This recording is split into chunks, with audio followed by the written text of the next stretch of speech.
I'm going to try to do this video today before my phone dies, and I got to go get my little guy from school. So here's a little joke. How to transcend your bias.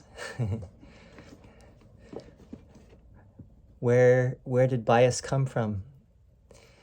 Well, in the Garden of Eden. Let's go back to the garden. The snake. This is Genesis, I believe, chapter 3. The snake, he was the most naked, arum, of all the animals. It says, and usually that gets translated as subtle, or wise, or crafty. He was the craftiest. But the term arum gets used later when after Adam and Eve eat the fruit of the tree of the knowledge of good and evil, God comes down into the garden and says, "Where are you?" And Adam says, "Well, I hid because I was afraid, because I was naked. I was a room." God said, "What else were you doing? Get a room."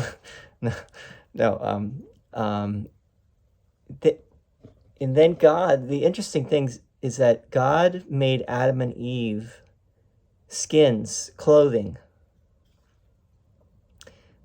They knew they were naked. And they were embarrassed. They had bare asses. And they realized that they were now objects of ridicule, because not only did they have bare asses, but they had this big butt crack. And that, my friends, is where we all became biased. That's my joke. But all right, so I wanted to finish this video about the editing of A Course in Miracles. And I'm reading this thing from the ACIM.org, and I've been listening to some interviews with Ken and Gloria Wapnick when they were alive, obviously. And there was this court case that ended in 2003, which the Foundation for Inner Peace lost. But they actually had a very good case. But let me just back up and say that Ken says that he was writing this book about Helen called Absence of Felicity. It's a great book about Helen. And in the book, he was quoting from the text, which is the original text of the Course. And Ken came on the scene later when the text had basically been finished, and he was shown the Hugh Lynn Casey version of the text, which was given to Edgar Casey's son, Hugh Lynn Casey. And I think it's still at the ARE,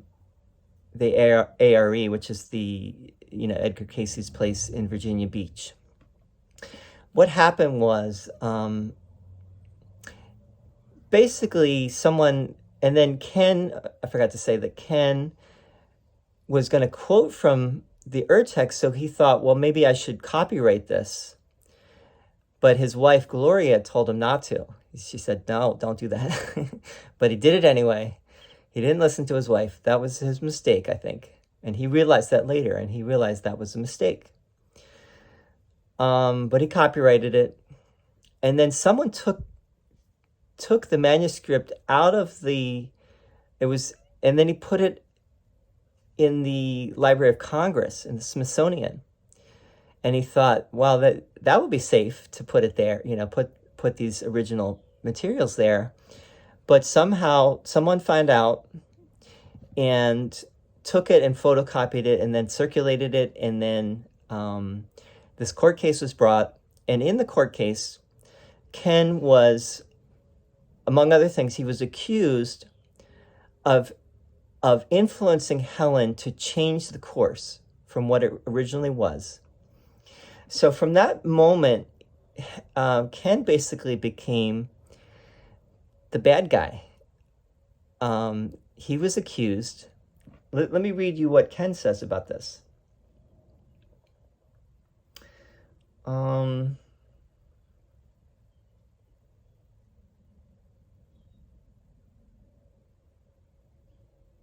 Yeah, hold on a second.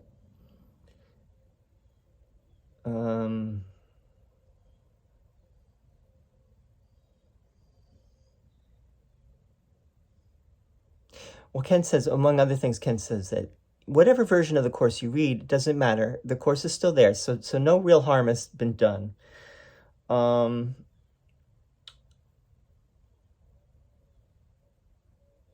lost it. I'm sorry. Basically, Ken says that he was made to be this guy that came on the scene. He was brought on by Helen and Bill, but then he influenced this poor old lady, Helen, to edit the course in ways that she did not really want and Jesus did not really want, which does not make any sense. And Ken has pointed that out in the past. He pointed it out numerous times that Helen was her own person. She was a very strong-willed person. And no one could influence her to do anything that she did not want to do. And he says even Jesus. Jesus would tell her to do certain things. And she was very resistant from the very beginning. All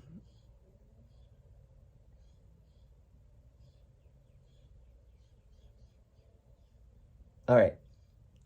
Most of the changes in the course were made in the very beginning of the course, the first 5 or 6 chapters.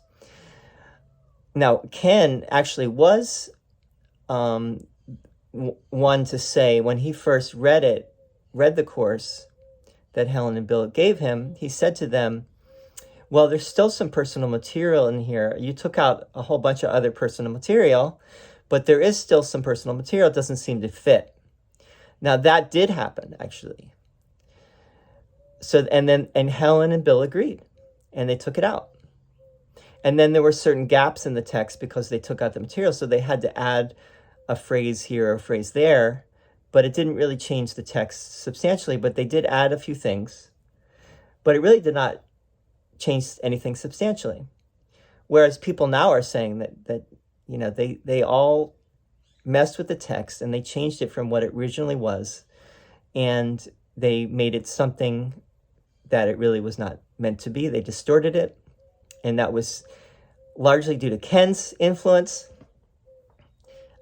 I highly doubt that's the case, but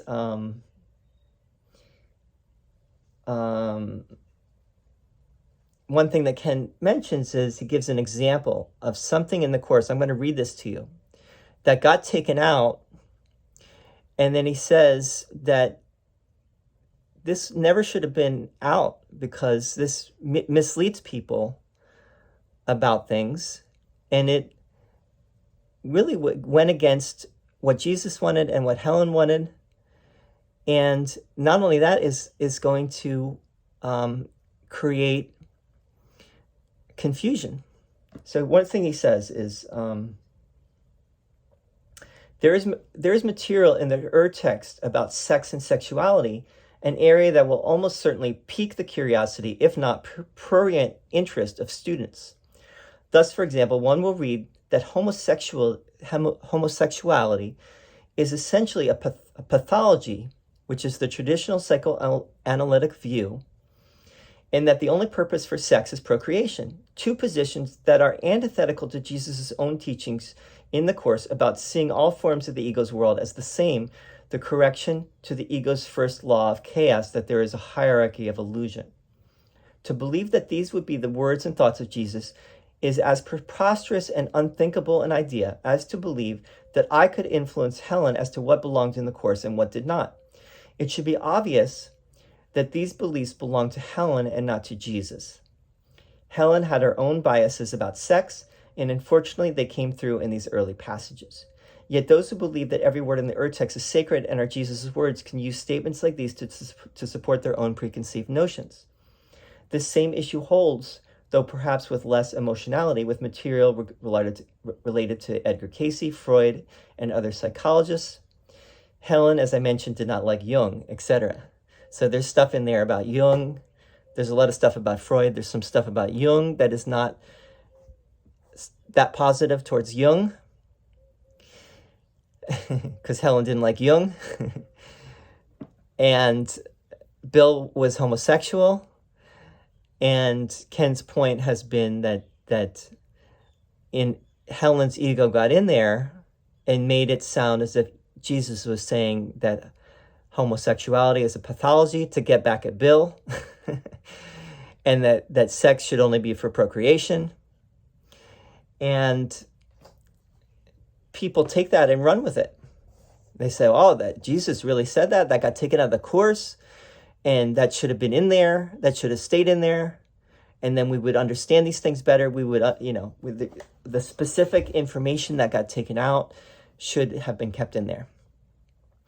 Whereas all of them agreed to take it out. Ken wasn't forcing the issue.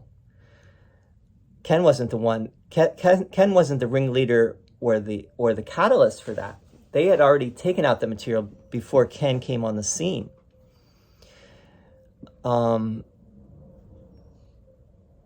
Helen also realized that stuff was coming through her ego filter.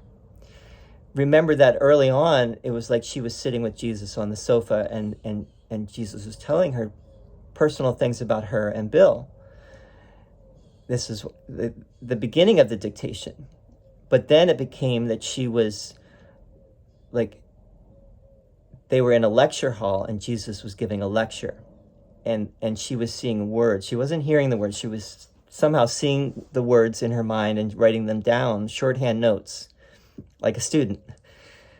So it changed from being kind of a personal interaction with Jesus, sitting on the sofa, to a more formal type of experience of Jesus dictating the course to her. And maybe that was because Helen's ego was getting in the way with the personal material. And remember that the personal material, any personal stuff is always about specifics. And the course does not deal in specifics. If you read the course, there's nothing specific in there, really. There's a few things, but really nothing specific. And nowhere in the course does it tell you what to do or not to do, or how to live or not to live. It's all about how to think, right? How to train your mind to think along the lines of the Holy Spirit, and how to see the ego for what it is, and to let the ego go. It's not about what to do or not to do. It's not about specific things. So I think, I'm saying all this because I think if we really look at the situation, we start to see if we are trusting enough of what the original people said, and that's Helen, Bill, Ken, we will see that what they did was they were following Jesus's they were following Jesus to the best of their ability, and they believed that what they came up with their version of the course was really what Jesus wanted. And people have disagreed with that and said, no, that wasn't what Jesus wanted. They dropped the ball. They flubbed the dub. Their egos got in the way, and they did not present the course that Jesus really wanted. And I think that's really what's at issue.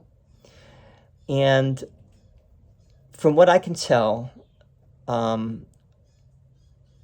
don't see a reason why Ken would not be telling the truth. He was not trying to make himself the Pope of the world of A Course in Miracles. He was really trying to be faithful to the trust that was entrusted to him by Helen and Bill, and he was the caretaker of the original materials. They gave him all of the original materials to hold on to when they passed. So he had all of the original materials in his possession, and he wanted to not violate their trust. And I think he was really doing his best to do that. And here I am, just coming to help, I hope, but it really doesn't matter. And I think Ken also felt it doesn't really matter. People are going to believe what they want to believe, and they're going to see things the way they want to see it. And I think the only caution in that regard, and I agree that I have no investment in what people think or don't think or anything like that. I just, I'm just trying to make a good video here and make something interesting. And I love everyone, no matter what, no matter what anyone thinks or whatever position they take or anything like that. That does not matter. And like Ken said, it doesn't matter what version of the course you read, you're still going to get the course, right? No matter what. But I think the only caution is you might be a little confused, and you might be a little delayed by following a version other than what they originally came up with and what they originally published.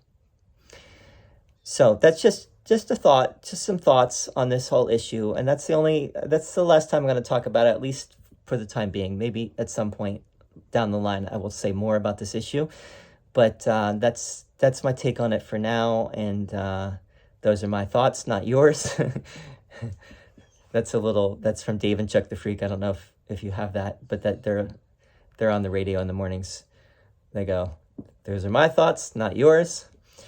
And I accept your thoughts, whatever they are, about this subject, and everything is good, and we're all going home together. So, see you soon. See you on the brother side.